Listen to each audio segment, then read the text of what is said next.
Hi, this is Peter. I'm a student at Ford & Chester Institute here in Wilbur, Massachusetts. What I'm going to be showing you today is how to recover refrigerant from a residential split system. And this particular system has R410A, so I'm going to make sure that on my recovery unit I have a selector switch here for R410A. Make sure it's in here, and then I'll show you how to purge the system and everything. Okay. First thing I'm going to do is open up my high side gauge here, and that's going to allow pressure to come through. It's going to come through my recovery line here, all the way down the machine. And now I'm going to go ahead and I'm going to make sure this is close so we don't have any refrigerant going or any non-condensables going into the recovery machine. And what I'm doing here is just a minimus amount.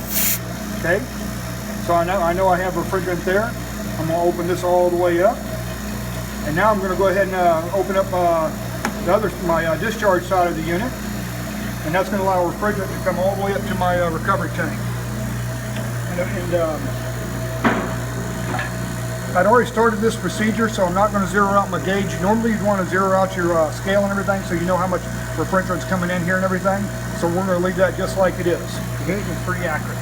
Okay, I'm going to go ahead and do my minimus release here. You want to do this ever so slowly. You don't want to get a whole bunch out, but okay. That's my minimus release there.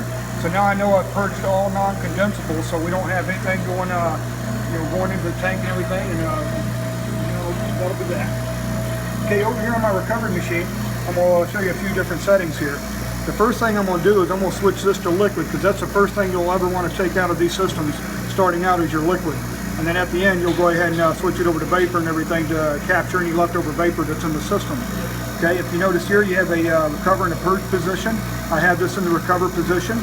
And my discharge line, it's very important that you have this open. You don't want to start the compressor on a closed discharge line, because that'll damage the system. Okay, and again, I already covered this, but I'll recover it. The R410A switch here, and that's in the position. So the next thing to do is to start my unit up.